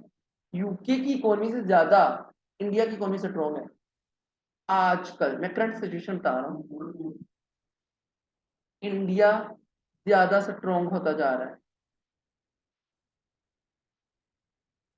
अब ये ब्रिटिश काउंसिल की डिग्री है, अब लेते हैं बाहर चले जाते हैं। इवन के वहां अगर हम, मैं आपको बताऊं कि जो लोग जॉब कर रहे हैं वो पाकिस्तानी 20-20 लाख पे भी कर रहे हैं। कुछ लोग स्ट्रगल फेस में 3 लाख में से, पता क्या है, जब आप बाहर जाएंगे ना पीछे से कर्ज वालों से पैसे नहीं मंगवा सकते। एक बंदा यूके बैठा है और वो अब्बू को कहे अब्बू पैसे भेज दो, अब्बू कितने पैसे भेजेंगे कि आपका यूके का वहां का रेंट भी निकल जाए, ये वो भी निकल जाए। वो तो तभी हो सकता है जब आप वहां कमाएं वहीं लगाएं। चलो शुरू शुरू में घर ना भेजो, अपना कर लो, स्टेबल हो जाओ, फिर घर भेजना शुरू कर दो। तो रिश्तेदारों ने जो लेनी है ना, मैं कहता हूँ अब्बा जी को हार्ट अटैक आ जाए। क्यों? रिश्तेदारों ने कहना है क्या फायदा बाहर भेजने में, क्या फायदा, उसने तो ये कर लिया, उसने तो ये कर लिया, ये हो गया वो हो गया। तो इसलिए यूके को यूके रहने दो, हर बंदा यूके जा रहा है। भाई ऑस्ट्रेलिया है, कनाडा है, और बहुत सारे, पूरा गल्फ पर गल्फ भरा पड़ा है। गल्फ में इतनी इतनी अच्छी जॉब्स हैं। आप वहाँ ट्राई करो।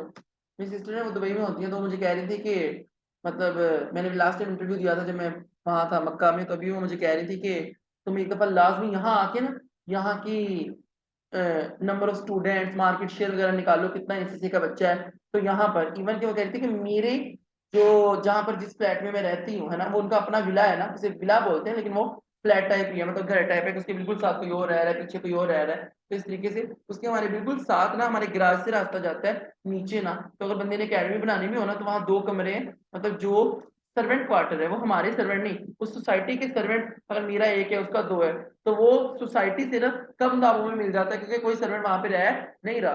तो वहां पे वो, और एक क्लास के अंदर तकरीबन 32-32 बच्चे, 30-30 बच्चे आ सकते हैं, तो बंदा वहां से भी स्टार्टअप ले लेता है। तो वो बहुत ही कम प्राइस में सोसाइटी जो है ना वो आप लोगों को प्रोवाइड कर देगी। और है भी कहाँ, मेन जैसे यहाँ पर है वैसे डाउनटाउन में।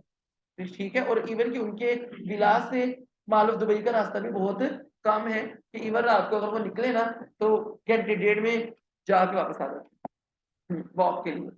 तो मतलब इस तरीके से कि वहां भी बहुत ज्यादा डिमांड है, बच्चों की बच्चे ईसीसी करने जा रहे हैं, तो अभी उनके घर के बिल्कुल पास सेंटर बना है जहाँ बच्चे पेपर दे सकते हैं ईसीसी के एग्जाम।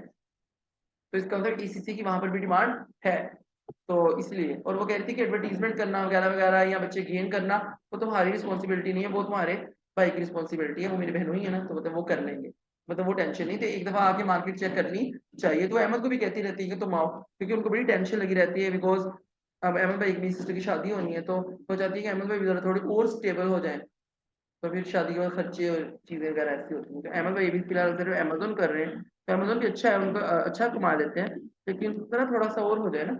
अमेजोन ऐसा साइड आप लोग कर सकते हैं, जब आप के पास एक पोस्ट होती है ना, तो उस पोस्ट का अपना एक नशा होता है। बिजनेस हो ना, एक सेटअप बिजनेस फिजिकल हर बंदे को नजर आता है। आप अमेजोन करते भी रहोगे ना, देखने वाले ने कहना ये कर क्या रही है, ये कर क्या रहा है, तो साथ साथ आपको एक वो जैसे कहते हैं नहीं, वो देना पड़ता है उनको, नजर भी नहीं आता, हाँ नजर, एग्जैक्टली। तो ये टोटल पार्को का हेड ऑफिस है। मिस्टर जब उन्होंने एम वो बीएस मैनेजमेंट साइंसेज किया था, यहाँ पर उनको जॉब मिली थी तकरीबन 2.5 लाख में, लंच के फौरन बाद ना, तो उन्होंने तकरीबन 6 माह यहाँ पे जॉब की। 2.5 लाख तनख्वाह हालांकि उसके लिए बहुत कम थी, लेकिन सब गए माशाल्लाह, पीएसओ के हेड ऑफिस में है बच्ची, टोटल पार्को के हेड ऑफिस में है, मतलब ये है वो है सेटअप है, एक मतलब फुल्ली ड्रेसअप होके जाना, उनका कार्ड ईच एंड एवरीथिंग, उनकी वेबसाइट की उन पे उन दिनों नाम भी आया, तो खोल खोल के लोग देख रहे थे टोटल पार्को की वेबसाइट, तो उसके अंदर नीचे लिखा हुआ था असिस्टेंट, वो जो है पता नहीं कौन से उसको पोस्ट बोलते हैं, तो ईसीपी पता नहीं उसका एब्रीविएशन है, पता नहीं एडीपी है, वो मैनेजमेंट की सीट होती है, तो वो होते हैं जो अनसर्टेनिटी वैल्यूएशन करते हैं, तो उसके अंदर थी। सब लोग कह रहे थे, हालांकि कोई नहीं, अब स्कैन है ना, मैं यहाँ जॉब करता हूँ ना, मतलब आपको पढ़ाता हूँ, पैसे ज्यादा कमा रहा हूँ, तो मैं स्कैन में हूँ ना, तो सबने कहना है हमारा बच्चा स्कैन में पढ़ाता है, लेकिन वो एक जॉब है, यहाँ अपना काम है, और वहां पे बच्चा स्कैन लेके आता है, मैं नहीं लेके आता, तो वहां बच्चे को इवन स्कैन की मेरे साथ बच्चे यही रहे, हमेशा कहा जाता था आप बच्चों को इंगेज नहीं करते कि बच्चे दोबारा री एडमिशन लें। मैंने कहा भाई पैसे ही नहीं है, री एडमिशन कहाँ से ले ले, फेल है 3-3 दफा, तीसरी दफा फेल का पूरा बैच लेना आसान काम है? बिल्कुल नहीं पढ़ा जा सकता, किताबें इतनी बोरिंग होती है ना, बच्चे कहते हैं सर दूसरी दफा क्यों फेल हो गए, तीसरी दफा, boredom is the main reason. एक सब्जेक्ट पढ़, एफएफ पढ़ाऊंगा, अगले बैच में मैं आगे कहना शुरू करूं, आप में से कोई फेल भी होगा ना, उसको लगेगा मुझे आता है मैंने पढ़ा हुआ है, वो क्लासेस ही नहीं लेगा, लेगा भी तो गंजी कहानी, कौन सुन सकता है रोज स्वैप, और ये एक ही दफा सुना जाएगा, तो कान खोल के सुन लो, रोज मैं इसको प्लेन प्लेन स्वैप नहीं पढ़ा सकता। बात समझ आई? That is the swap. अब होगा क्या, ये ज्यादा फ्लोटिंग वाले करते हैं, मेरा इधर देखो यहाँ दो पार्टीज हैं, मैं आप लोगों का टीचर, और ये मेरी बैंक, जो कि कौन है, मिजान, और अभी मैं स्टैंडर्ड चार्टर्ड में बैंक में भी अकाउंट खुलवा रहा हूँ इंशाल्लाह। ये मैं हूँ और ये मेरी बैंक है, मेरा और मेरी बैंक के साथ जो है ना वो फ्लोटिंग रेट तय है, क्या है, ऊंची आवाज में दोबारा, मैंने बैंक को कौन सा रेट देना है, ऑनलाइन वालों मैंने बैंक को कौन सा रेट देना है, फ्लोटिंग। मुझे डर है, पाकिस्तान में रह रहा हूँ, मैंने कहा जैसे इन्फ्लेशन बढ़ रही है ना, आज 8 है ना, कल 9 हो जाएगा, परसों 10 हो जाएगा, फिर 11 हो जाएगा, फिर 12 हो जाएगा, एडवर्सली मूव करता चला जाएगा, क्या किया जाए। मैंने कहा कि क्यों ना मुझे एक काउंटर पार्टी ढूंढनी चाहिए, मैंने एक काउंटर पार्टी ढूंढी।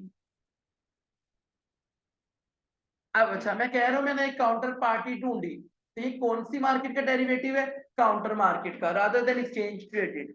तो फॉरवर्ड कॉन्ट्रैक्ट और जो स्वैप है उसके अंदर काउंटर पार्टी होती है, तो वो कौन सी मार्केट होती है, काउंटर मार्केट ढूंढी। ओके, वो थी एक्सवाईजी पार्टी। मैंने बताया उसको क्या था, मैंने कहा मैं तुम्हें फिक्स दूंगा, मैं तुम्हें फिक्स क्या करूंगा, दूंगा, तुम मुझे क्या दोगे, फ्लोटिंग, और मैं वो बैंक को क्या कर दूंगा, पे।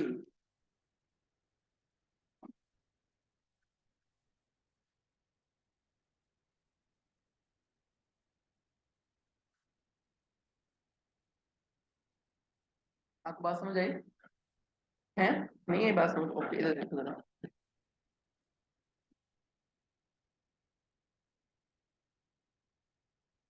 मैंने मिजान बैंक से लोन लिया, मिजान बैंक वालों से लोन लिया तो रेट था 8%, लेकिन फ्लोटिंग रेट है। मुझे डर है कि कहीं बढ़ता बढ़ता 14, 15, 16 ना हो जाए। मार्केट में एक बंदा बैठा हुआ है XYZ, इसका काम ही क्या है? रिस्क को हेज करना। मैं उसके पास गया, मैंने कहा सर आप मुझे एक रेट दें फिक्स, मैं वो आपको दिया करूंगा, आपने मुझे क्या देना है? फ्लोटिंग देना है। ओकाशा था वो बंदा।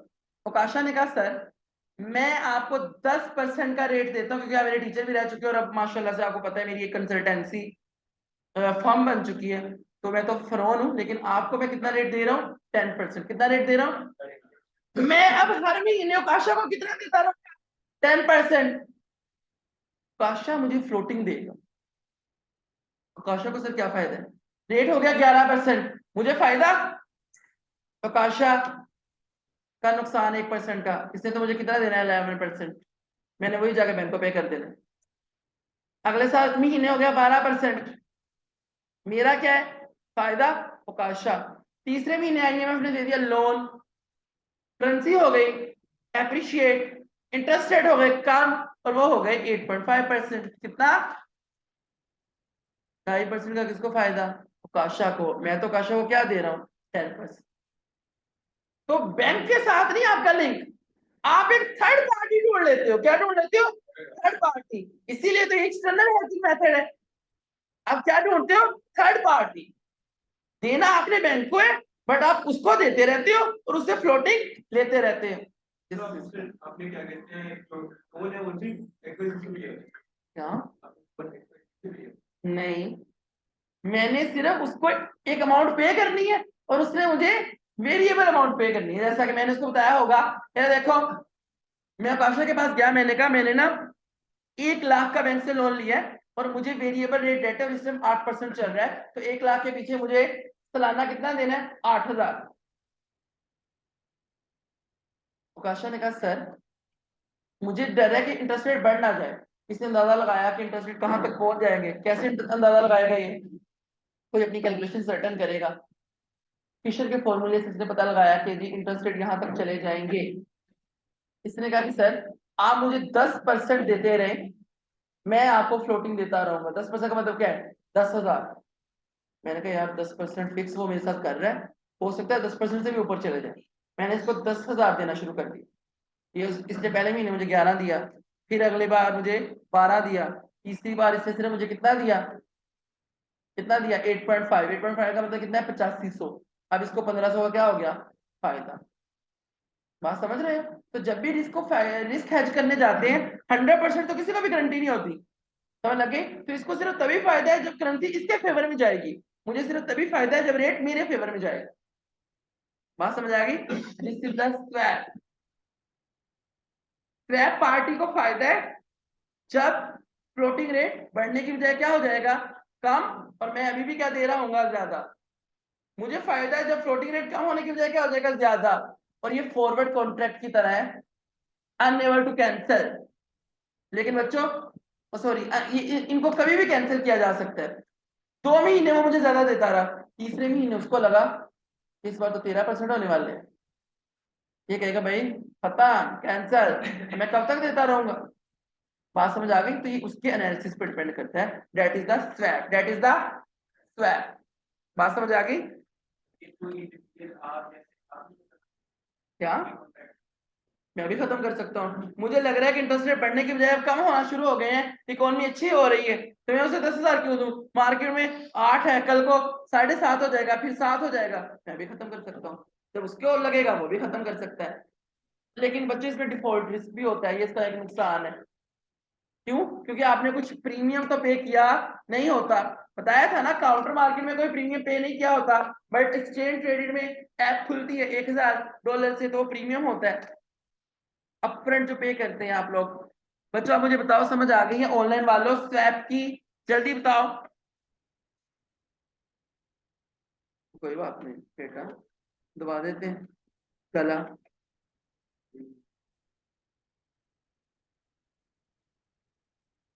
Yes sir. Yes sir. और ये तीसरा यस किसका है? किसी का तो होगा। बात समझ आई? स्वैप का पूरा नाम है plane vanilla swap, interest rate swap. पढ़ो काशा। It's instrument in which two parties agree to exchange interest rate cash flows based on a specified notional amount to fixed rate floating rate. Fix rate to floating, fix देंगे floating लेंगे। Vice versa भी लिखा हुआ है। Sir ये कौन जाहिल बंदा है जिसका बैंक के साथ क्या था फिक्स, और वो मार्केट में फ्लोटिंग दे के उस बंदे से क्या ले रहा है, फिक्स ले रहा है। ये वो बंदा है जिसको 100% गारंटी है कि इंटरेस्ट रेट बढ़ने की बजाय क्या हो जाएंगे, कम। तो वो अपना पैसा बचाने के लिए, क्योंकि बैंक के साथ तो वो बेचारा क्या कर बैठा है, फिक्स रेट बुक कर बैठा है, तो वो क्या करेगा, काउंटर पार्टी को फिक्स देगा और उससे फ्लोटिंग नहीं, उसे फ्लोटिंग देगा और उससे फिक्स ले लेगा। और ये तब होगा जब उसको 100% श्योरिटी हो कि एक्सचेंज रेट क्या होने वाले हैं, कम होने वाले हैं, सॉरी इंटरेस्ट रेट क्या होने वाला है, कम होने वाला है। बच्चों इसकी समझ आई है आप लोगों को? मुझे एक दफा दोबारा बता दो। ये देखो, ये मेरी बैंक है, ये मैं हूं, हमारे दोनों के दरमियान एक फ्लोटिंग रेट तय हुआ है, बट मैंने स्वैप काउंटर पार्टी को फ्लोटिंग रेट दिया है और उससे फिक्स रेट लिया है। तो जो मैं उसको दे रहा हूँ वो तीर उसकी तरफ जा रहा है, एरो, तो debt is the fix rate payment. और जो एरो मेरी तरफ आ रहा है, मुझे मेरी तरफ नहीं आ रहा प्लीज, ये फ्लोटिंग रेट पेमेंट। ये क्या है, तो मैं उसे फिक्स दे रहा हूँ, वो मुझे फ्लोटिंग दे रहा है, मैं वही फ्लोटिंग किसको पे कर रहा हूँ, किसको, बैंक को। सो दिस इज व्हाट मनीला। तो तुम्हें बहुत याद आएगा, केला भी याद आएगा रमजान के बाद। एडवांटेजेस पे आ जाओ। एडवांटेजेस डिसएडवांटेजेस तो करो ताकि हेजिंग मेथड खत्म हो। कल मैंने इसकी प्रैक्टिस करवा दूंगा, कल ये चैप्टर वाइंड अप हो जाएगा। नहीं, Twelve are easy to arrange and are flexible since they can be arranged in any size and are reversible. Reversible, इनको रिवर्स किया जा सकता है, मतलब जहां लगे मुझे और जहां लगे उसे, काउंटर पार्टी को, वहीं पे इसको खत्म कर दो। फ्लेक्सिबल है क्यों, क्योंकि टेलर मेड होते हैं, क्योंकि ये काउंटर मार्केट में एग्जिस्ट करते हैं। Next, Transaction costs are very low बच्चों, कुछ भी मैंने उसको पे नहीं किया, सिर्फ एक रेट बुक किया है। I didn't pay anything to the counter party. I didn't क्या, next, money amounted to legal fees since there is no commission for legal pay. The parties can obtain the currency they require without getting themselves to the uncertainties of the foreign market. हाय हाय ये बड़ा important. Sir जी foreign exchange में कहां से swap आ गया, आपने तो पढ़ाया ही नहीं। क्योंकि वहां पर भी स्वैप किया जा सकता है, लेकिन वहां पढ़ाया नहीं जाता स्वैप कैसे किया जा सकता है। यूके से मुझे क्या आनी है, पेमेंट आनी है। मैं काउंटर पार्टी ढूंढूं और मैं उसके साथ एक रेट बुक कर लूं, मैंने कहा मैंने तुम्हें इतना देना है, ठीक है, तुमने मुझे फ्लोटिंग उस टाइम का रेट देना है, तो मैं उसे फिक्स रेट दूंगा और वो मुझे फ्लोटिंग रेट देगा। तो बच्चों जब यूके से पेमेंट आएगी तो फिर मेरी ट्रांजैक्शन उस रेट पे होगी जो मुझे उस काउंटर पार्टी से मिला होगा। समझ लग गई? क्लियर है बच्चों? तो अगर मैंने किसी को पेमेंट करनी है, समझ लग गई, तब भी मैं उसके साथ एक रेट बुक कर लूंगा और वो मुझे उस टाइम का रेट देगा फ्लोटिंग, तो उससे मेरा रिस्क क्या हो जाएगा, कम हो जाएगा। बच्चों ये आपको बात समझ आई ऑनलाइन वालों? तीसरा जो पार्ट है, तीसरा एडवांटेज है जो,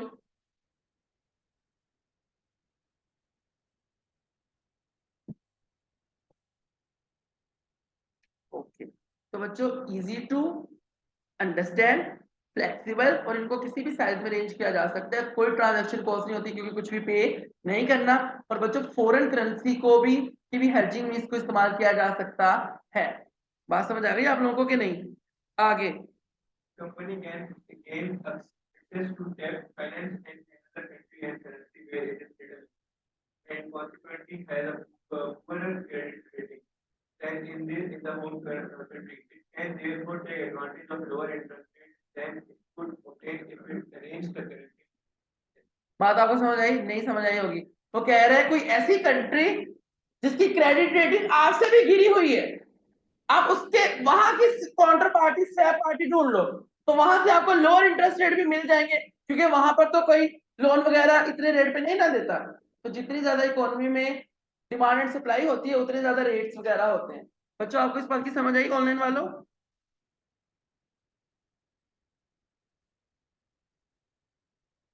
फोर्थ एडवांटेज की एक दफा पढ़ लो और मुझे बताओ इन चारों की समझ आई है, फिर मैंने आगे चलना है। नहीं, और बाकी ओके बताता हूँ। बाकी रिपीट कर दें, ओके। कुछ तो देखो, वो कहते हैं स्वैप पार्टी है, आपको कौन बंदा चाहिए? देखो ना, वो कहते हैं कि इससे आप ज्यादा कमा सकते हैं कि अगर आप कोई ऐसी पार्टी ढूंढे जो आपको लोअर इंटरेस्ट रेट पे क्या दे दे, पैसा दे दे। और वो कौन सा कंट्री होगा? वो कौन सा कंट्री होगा जिसकी क्रेडिट रेटिंग आपसे भी क्या है, बुरी है, तो वहां इंटरेस्ट रेट भी क्या होंगे, कम। तो आप वहां से अगर फाइनेंस अरेंज कर लो, क्लियर है, तो आप ज्यादा कमा सकते हैं, क्लियर है। The company can gain excess of amount. तो मैंने 4 पॉइंट पढ़ाए, ये 4 ना एग्जामिनर के मेन फोकस पॉइंट है। रिवर्सेबल है, फ्लेक्सिबल है क्योंकि टेलर मेड है। तीसरा क्या है, ट्रांजैक्शन कॉस्ट है ही नहीं या बहुत कम है। चौथा, आप फॉरेन करेंसी को भी हेज कर सकते हैं, एक बंदे के साथ फिक्स एक्सचेंज रेट बुक कर लो और उससे उस टाइम के एक्सचेंज रेट ले लेना। अगर तो एडवर्स हो गया हुआ है ना, तो तुम्हारा फायदा। अगर फेवरेबल हो गया होगा तो जिस बंदे ने तुम्हें दिया उसका फायदा। चौथे नंबर पे बच्चों, डेट अरेंज करना है ना, तो यू कैन गेन एक्सेस। अगर आप डेट ऐसे कंट्री से अरेंज कर लो जिनकी आपसे भी क्या है, पुअर क्रेडिट रेटिंग है, तो आपको इंटरेस्ट रेट क्या मिल जाएगा, लोअर मिल जाएगा। क्या मिल जाएगा, लोअर रेट पे मिल जाएगा। क्लियर है? चौथे वाले पॉइंट को जरा एक दफा दोबारा लियाजम पढ़ो।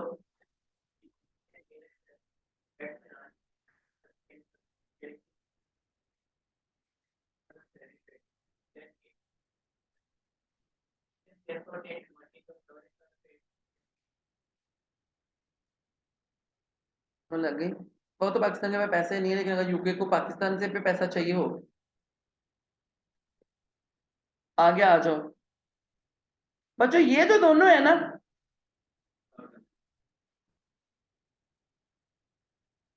यार देखो ना, तलहा, मुझे कोई कंपनी जानती ही नहीं, समझ लग गई। मैं बहुत, मेरा कंट्री ऐसा है, काफी ज्यादा ऐसे कंट्रीज है जिनकी आबादी 10-10 हजार भी है, 10-10 लाख भी है, छोटे छोटे कंट्रीज हैं ये। अगर आप जाए ना, ये पनामा से आगे, मतलब वो जो दरमियान में कुछ आते हैं, अल्बानिया, अल्बानिया, ये वो, अब ऐसे कंट्री से कोई भी डीलिंग वगैरह नहीं करता, तो उनकी रेटिंग वगैरह कम है, तो वो आपको कम रेट पर भी क्या दे देते हैं, क्या, रुपया, पैसा, लोन। तो बच्चों आप ऐसे कंट्री के साथ डेट फाइनेंस करके ज्यादा कमा सकते हो, एक्सेस। नेक्स्ट बच्चों, ये दोनों काट दो, ये दोनों नहीं पढ़ने, बिकॉज ये दोनों आपके सिलेबस का पार्ट नहीं है। ये आप लोगों को P4 का पार्ट है जो कि यहाँ पर ऐड कर दिए गए हैं। तो ये स्वैप वहां पर भी है, लेकिन ये दोनों आपके लेवल पे कभी भी टेस्ट नहीं हो सकते क्योंकि इसके साथ एक नया कॉन्सेप्ट पढ़ाना पड़ जाएगा। डिसएडवांटेजेस क्या, पहला डिसएडवांटेज क्या था, वो जो थर्ड पार्टी इन्वॉल्व है, क्या इन्वॉल्व है, थर्ड पार्टी इन्वॉल्व है, समझ लग गई। और कई दफा स्वैप अरेंज करना महंगा भी तो हो सकता है, जरूरी तो नहीं कि स्वैप हमेशा सस्ता ही हो सकता है काउंटर पार्टी तुम्हें ऐसी मिले जो तुम्हें महंगा स्वैप दे रही है। 8,000 अभी का रेट है, वो मुझे 10,000 दे रहा था, 10% बुक कर रहा था। पढ़ो। If one party became unable to meet its fair payment obligation, that the other party risk. हाँ बच्चों, मैं और काउंटर पार्टी, याद है वो बंदा कैसे भाग गया था मिजान बैंक से, बार बार उसको पकड़ के लाना पड़ा। मैंने रेट बुक तो कर लिया, जब फेवरेबल मूव कर गई तो मेरा नुकसान था, मैं काउंटर पार्टी को छोड़ गया, मैंने कहा नहीं भाई मैंने इसके साथ डील नहीं करनी। लेकिन जब उसका नुकसान था तो उसने सोचा कि मैंने इसके साथ डील नहीं करनी, तो फिर दूसरी पार्टी जो है ना वो रिस्क में आ जाती है जब एक पार्टी फेल टू पे देयर ऑब्लिगेशन, जब वो अपनी तरफ की ऑब्लिगेशन पे नहीं करती। Next, Company whose main business lies आए outside बच्चों ये of बड़ा इंपॉर्टेंट, वो कहते नहीं कि औकात से बढ़कर काम ना करो। जब यहाँ पे बेनजीर का दौर था ना, पाकिस्तान में भी लोगों को बता दिया किसी ने कि स्वैप भी कुछ होता है, टेक्सटाइल वालों ने भी स्वैप कर लिया। किसने स्वैप कर लिया, टेक्सटाइल वालों ने भी। आपकी सीमेंट इंडस्ट्रीज ने भी, आपकी आयरन इंडस्ट्रीज ने भी, सबने क्या कर लिया, स्वैप। इंटरेस्ट रेट कम हो गए, सबके सब फुटे लाइन लग गए। तो उन्होंने कहा कि स्वैप वही करे जिसका मेन काम ही क्या है, फाइनेंस प्रोवाइड करना। बैंक्स हो गई, क्रेडिट डिपार्टमेंट्स हो गए, ऐसी इंडस्ट्रीज हो गई, इंश्योरेंस कंपनीज हो गई, इंस्टीट्यूशनल इन्वेस्टर्स हो गए। तो ये लोग स्वैप करते अच्छे लगते हैं, जिनका मेन काम ही फाइनेंस से रिलेटेड नहीं है, करेंसी से रिलेटेड नहीं है, वो स्वैप ना करें, दूर रहें स्वैप से। क्लियर है, वरना ये प्लेन वनीला हजम नहीं होगा। पढ़ो जरा इससे दोबारा। A company whose main business lies outside the field of finance not these financial risks in order to make liquidity. वो कहते हैं गेन के चक्रों में रिस्क मत बढ़ा लेना अपना। Next, There may be a risk of political disturbances or अब क्या करें, पाकिस्तान की एग्जांपल ले लो, जो कुछ भी हो रहा है ना, ये पॉलिटिकल डिस्टरबेंस की वजह से हो रहा है। क्यों? एक चलो यार, इमरान ने आना है, इमरान आए, ये आना है तो स्कूल से यही चला लें, वो पॉलिटिकल डिस्टरबेंस है। हम चाह रहे हैं इलेक्शन हो, इलेक्शन को 2 साल तक 3 साल तक रोकने का कहा जा रहा है। तो जब 2 साल 3 साल, जब तक पॉलिटिकल स्टेबिलिटी नहीं आएगी, तब तक लोग आटे के लिए भी ऐसे ही मरेंगे, तब तक इनइक्वालिटी ऐसी बढ़ती ही जाएगी। क्लियर है बच्चों? तो ये ऐसा है। नेक्स्ट, तीसरी थर्ड पार्टी अरेंजमेंट है ना, तो थर्ड पार्टी भी इसके अंदर इन्वॉल्व है, तो ये भी एक मसला है। Next, although these may appear to be cheap, this is because the immediately except to liability for the swap. However, the third party does suffer some prejudice as it warehouses one side of the swap until it is matched with the other and then undertakes a temporary hedge of the demand. वो कहते हैं क्योंकि ये guarantee नहीं लेते, assure नहीं करते ना, तो इस वजह से स्वैप थोड़ा क्या है, चीपर। लेकिन मैंने आपको बताया था ये थोड़ा महंगा भी हो सकता है। तो इस लाइन का ना कोई मकसद नहीं है, तो आप लोगों ने इस लाइन का ये मकसद याद रख लेना है कि थर्ड पार्टी इन्वॉल्वमेंट है, बाकी सारा काट दो, सिर्फ ये याद रखो कि थर्ड पार्टी इन्वॉल्वमेंट है, और साथ में ये याद रखो कि may be expensive in some cases.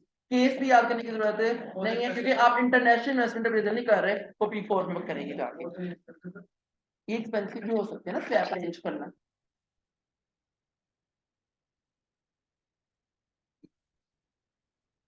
में एक्सपेंसिव इन सम केसेस। अब कल का काम सुन लो, इसको कंप्लीट करवाना, और साथ में जो नया है वो जो MTQs वगैरह आपको दिए हैं वो कल करवा देने, डिस्कस करवा देने। उसके बाद इंशाल्लाह सैटरडे वाले दिन और इस बार संडे को भी मैक्सिमम बच्चे आएंगे यहाँ पर, क्योंकि जो अगला चैप्टर है ना, ये चैप्टर पढ़ा के जा रहा हूँ क्योंकि ये टफ था थोड़ा। अगला चैप्टर पढ़ाने की रीजन ये है ताकि आपको एक्सेल सिखा के चला जाऊं, क्योंकि उसके 12-13 सवाल है CR, तो 12 से 13 CR कर लो।